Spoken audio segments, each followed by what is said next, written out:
एक गांव में बिशन नाम का एक बूढ़ा पहलवान अपनी पत्नी और बेटे के साथ रहा करता था। बिशन का बेटा इंदर खेती करके अपने परिवार का पालन पोषण करता था। बिशन की बूढ़ी पत्नी अक्सर बीमार रहा करती थी।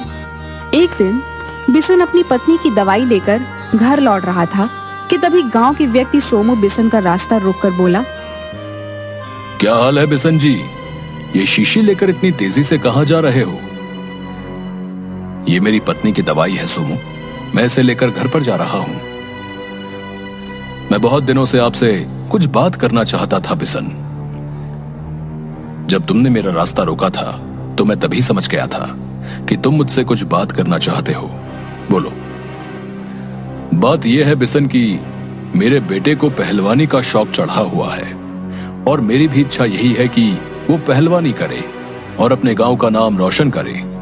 और पहलवानी तुमसे बेहतर और कौन सिखा सकता है?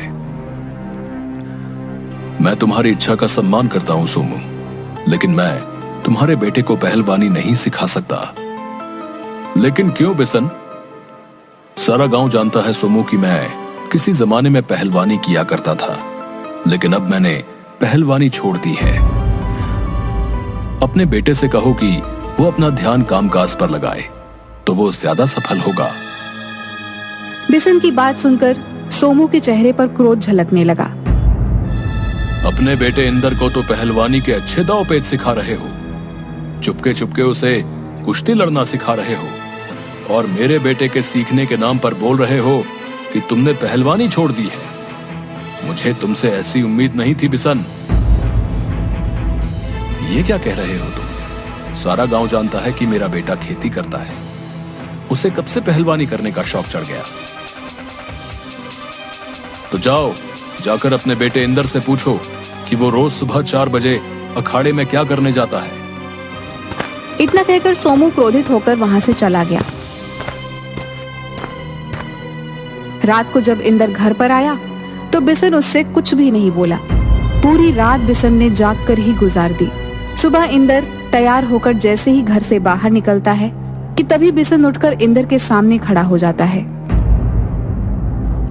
इतनी सुबह सुबह कहां जा रहे हो इंदर? मैं आपको बताना भूल गया पिताजी। आज मुझे सुबह सुबह खेतों में सिंचाई करनी थी, और सिंचाई करने के लिए सुबह 4 बजे ही उठना पड़ता है, क्योंकि हमारे खेत का ट्यूबवेल कुछ दिनों से खराब हो गया है। पानी सुखिया चाचा के ट्यूबवेल से लेना पड़ता है। झूठ क्यों बोल रहे हो इंदर? अब तुम इतने बड़े हो गए कि अपने पिता से आंख में आंख डालकर झूठ भी बोलने लगे। मैंने झूठ नहीं बोला पिताजी। तुम अभी भी झूठ बोल रहे हो इंदर। सीधे सीधे ये क्यों नहीं कहते कि तुम रोज सुबह अखाड़े में पहलवानी करने जाते हो? तुमसे मैंने मना किया था कि मुझे तुमसे कुश्ती नहीं लड़वानी और ना ही तुमसे पहलवानी करवानी है। मेरी समझ में नहीं आता पिताजी कि आखिर आपको पहलवानी करने से क्या समस्या है। अपने समय में आप भी तो पहलवान ही हुआ करते थे ना। अगर आपके गुण मुझ में है तो इसमें मेरी क्या गलती? जब आप पहलवानी कर सकते थे तो मैं क्यों नहीं?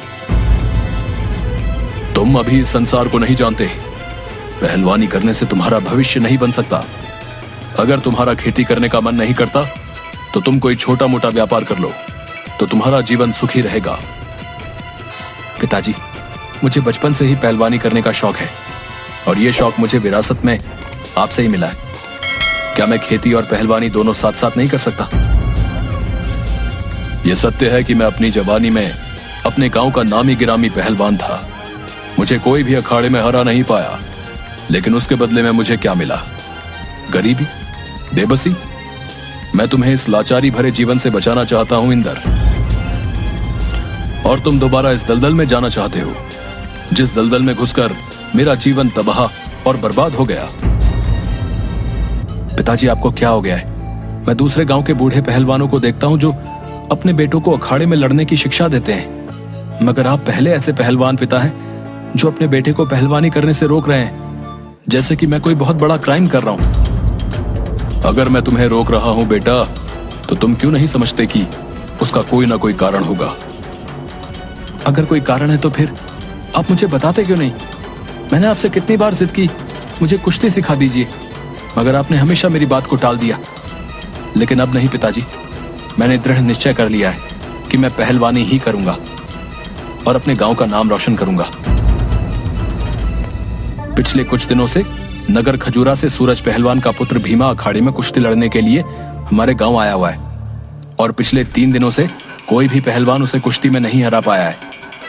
पिताजी, मैंने उसे चुनौती दी है और मैं आज अखाड़े में उसका घमंड चकनाचूर कर दूंगा। मुझे आशीर्वाद दीजिए पिताजी।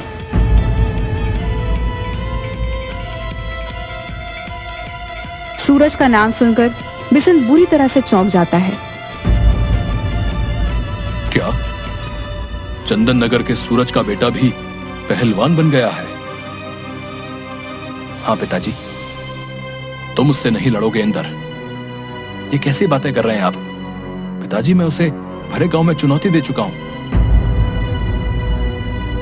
इतना सब कुछ हो गया और तुमने मुझे अभी तक नहीं बताया। यहां तक कि मुझे गांव के दूसरे व्यक्तियों से पता चल रहा है कि तुम अखाड़े में जाकर पहलवानी कर रहे हो। और यही नहीं, तुमने मुझसे बगैर पूछे सूरज के बेटे को चुनौती भी दे दी।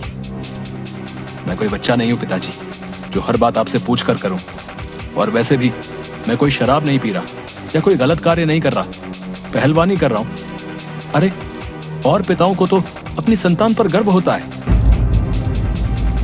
इंदर की बात सुनकर बिसन इंदर का मजाक उड़ाते हुए मुस्कुराते हुए बोला, सूरज का बेटा कितने साल से अखाड़े में कुश्ती लड़ रहा है? वो पिछले 3 साल से अखाड़े में कुश्ती लड़ रहा है। और तुमने कितनी कुश्तियां लड़ी हैं? ये मेरी पहली कुश्ती है और मुझे आपके आशीर्वाद की जरूरत है। होश में आओ इंदर, होश में आओ। ये पहलवानी कोई साइकिल की रेस नहीं है। तुम मुझसे नहीं लड़ पाओगे। तुम नहीं जानते इंदर की जरा सी चूक पहलवान को जिंदगी भर के लिए बेकार कर देती है। मैं आपकी हर बात मानने को तैयार हूं पिताजी, लेकिन ये बात मैं बिल्कुल नहीं मानूंगा। उसे सबके सामने चुनौती दी है। अब अगर मैं अपनी चुनौती को वापस ले लूंगा तो वो समझेगा कि मैं डर गया।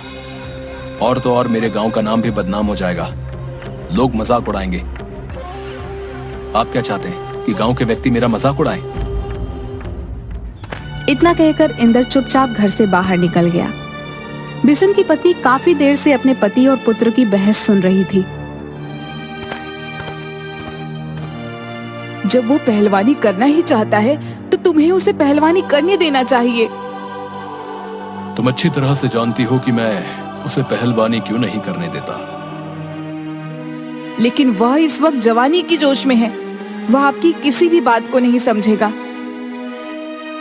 डर तो मुझे इसी बात का है कि उसकी जवानी का जोश उसके लिए कोई नई मुसीबत ना खड़ी कर दे।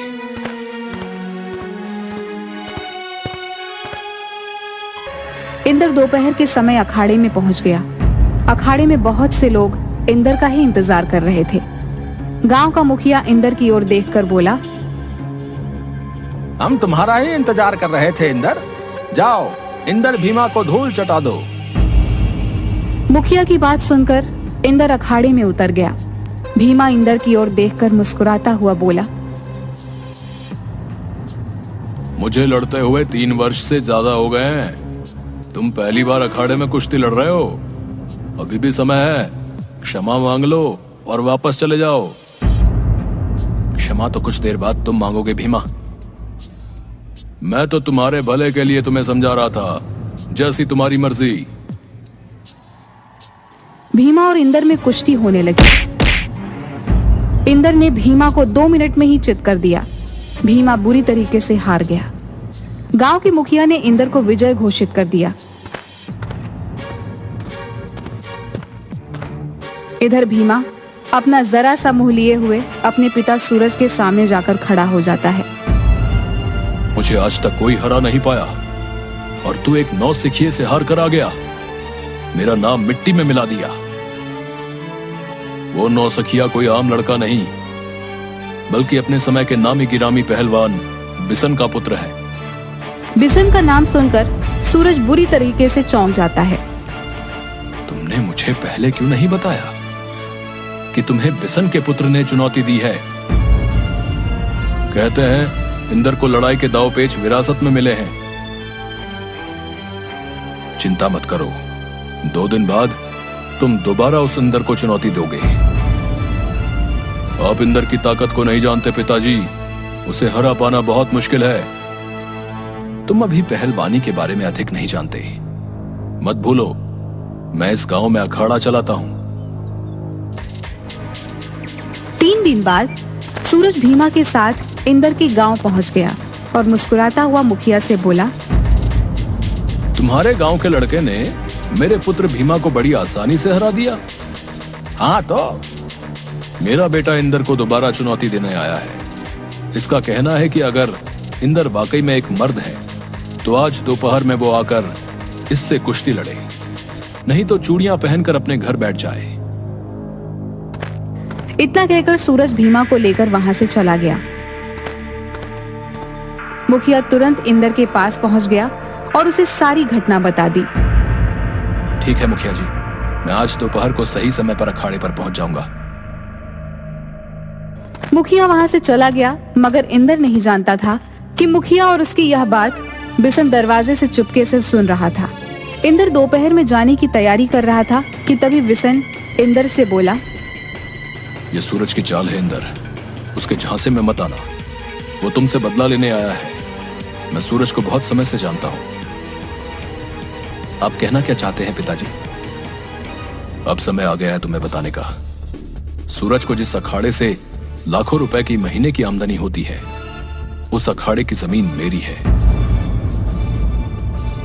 बिशन की बात सुनकर इंदर बुरी तरीके से चौंक गया। क्या आपने मुझे इस बारे में पहले क्यों नहीं बताया? अगर वो जमीन आपकी है तो फिर गांव को छोड़कर यहां क्यों चले आए? बरसों पहले एक रोज सूरज ने बड़ी चालाकी से मुझे उकसाया। जब मैं कुश्ती लड़ने के लिए अखाड़े में उतरा तो उसने एक शर्त रखी कि अगर वो मुझे हरा देगा तो ये सारा अखाड़ा जमीन सहित उसका हो जाएगा। मैं उसकी चालाकी को समझ नहीं पाया। सूरज ने धोखे से मेरी आंखों में एक पाउडर डाल दिया। कुछ देर के लिए मुझे दिखाई देना बंद हो गया। इसी का फायदा उठाकर सूरज ने अपने शरीर की पूरी ताकत लगाकर एक घूंसा मेरे पेट में मार दिया। मैं हार गया और मैं सड़क पर आ गया। मैं तुम्हें और तुम्हारी मां को लेकर इस गांव में चला आया। बाद में मुझे पता लगा कि सूरज ने धोखे से जो घूंसे का वार मेरे पेट पर किया था, उससे मेरी एक किडनी पूरी तरह से डैमेज हो चुकी थी। इसी वजह से मैं आज कोई मेहनत का काम भी नहीं कर पाता। आपने मुझे ये बात पहले क्यों नहीं बताई पिताजी? अब तो मैं भीमा से जरूर लड़ूंगा और आपका बदला जरूर लूंगा। इतना कहकर इंदर बहुत तेजी से घर से निकल गया और अखाड़े में पहुंच गया। कुछ ही देर बाद भीमा और इंदर में कुश्ती होने लगी, मगर भीमा ने बड़ी चालाकी से इंदर की एक टांग तोड़ दी। इंदर हार गया। इंदर को इस हालत में देख बिशन की आंखों में आंसू आ गए। इंदर अब अपाहिज हो चुका था। मैं तुमसे इसीलिए मना करता था बेटा, और मैंने तुम्हें चेताया भी था कि सूरज अपना बदला लेने के लिए आया है। ये उसकी चाल है, लेकिन तुमने मेरी बात नहीं मानी। लेकिन अब क्या होगा जी? इंदर हमारा इकलौता सहारा था। भीमा ने उसकी टांग इतनी बुरी तरीके से तोड़ी है कि डॉक्टर ने कहा है कि इसकी टांग सिर्फ विदेश में ही सही हो सकती है, नहीं तो ये जीवन भर अपाहिज ही रहेगा। यही तो हमारे बुढ़ापे का सहारा था। अब हम क्या करेंगे? अचानक बिशन इंदर की ओर देखकर बोला, तुम तो पहली बार में कुश्ती जीत गए थे, दूसरी बार में अचानक तुम्हारे साथ क्या हुआ? मुझे नहीं पता पिताजी।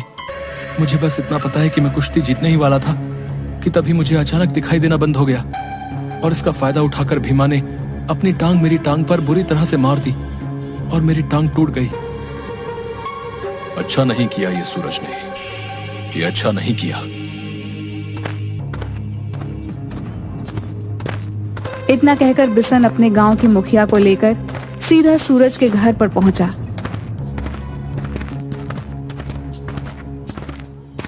बिशन को देखकर सूरज ने मजाक उड़ाने वाले अंदाज में बोला,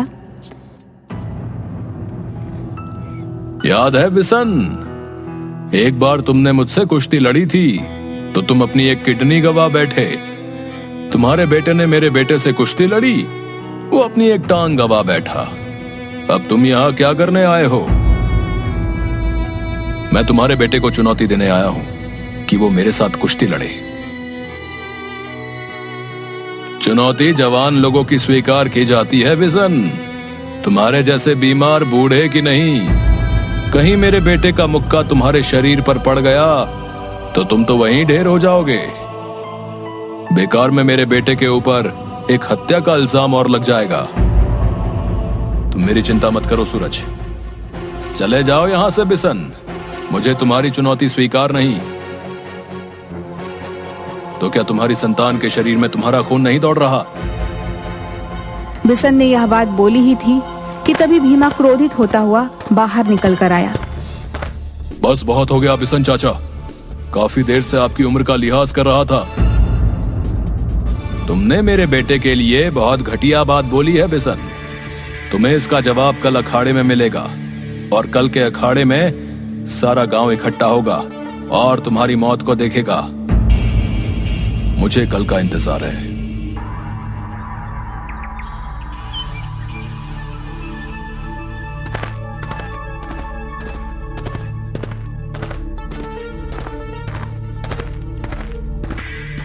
अगले दिन बिसन और भीमा अखाड़े में पहुंच गए। वहां पर मौजूद सभी लोग बिसन के लिए दुआएं कर रहे थे, क्योंकि बिसन एक बूढ़ा पहलवान था, जबकि भीमा एक हट्टा कट्टा शारीरिक रूप से बलिष्ठ पहलवान था। कुछ ही देर में कुश्ती शुरू हो गई, मगर देखते ही देखते बिसन ने बड़ी फुर्ती से भीमा को धूल चटा दी और भीमा की दोनों टांगे तोड़ दी। भीमा बुरी तरीके से हार गया और दर्द से चीखने लगा। तुमने जरूर मेरे बेटे की आंखों में कुछ डाला है। नहीं सूरज, मैं तुम्हारी तरह धोखेबाज नहीं हूं और ना ही मेरा बेटा था। मेरे बेटे ने तुम्हारे उकसावे में अपना नुकसान किया और मैंने अपनी जवानी में तुम्हारे उकसावे पर अपना नुकसान किया था। मैंने तुम्हारे बेटे को अखाड़े के दांव पेच से हराया है। देखा, जब तुम्हारे अपने बेटे की दोनों टांगें टूटी तो तुम कैसे दर्द से बिलबिला रहे हो। मुझसे पूछो, तुम्हारे बेटे ने मेरे इंदर की टांग धोखे से तोड़ी। सच तो यह है कि पाउडर आंखों में तुम्हारे बेटे ने मेरे बेटे के डाला था और बरसों पहले तुमने मेरी आंखों में भी धोखे से पाउडर डाला था। तुमने मेरे बेटे को कुश्ती में दोबारा चुनौती देकर अपना बदला लिया और मैंने तुम्हें दोबारा चुनौती देकर अपने बेटे का बदला ले लिया। हिसाब बराबर। मैं नहीं मानता, तुमने जरूर मेरे बेटे की आंख में कुछ डाला है। हाँ, अगर ऐसी बात है तो फिर डॉक्टर को बुलाओ। दूध का दूध, पानी का पानी अभी हो जाएगा। कुछ ही देर में वहां पर डॉक्टर आ गए और उसने साफ साफ कह दिया कि भीमा की आंखों में कुछ भी नहीं डाला गया है। बिसन को विजेता घोषित कर दिया गया। बिसन खुशी के आंसू लेकर अपने घर पर आ गया। उसने अपने बेटे का बदला ले लिया था। कुछ ही दिनों बाद सब गांव वालों ने मिलकर इंदर का इलाज कराया। इंदर अब सही हो चुका था। इंदर अब अपने पिता बिसन के साथ खुशी खुशी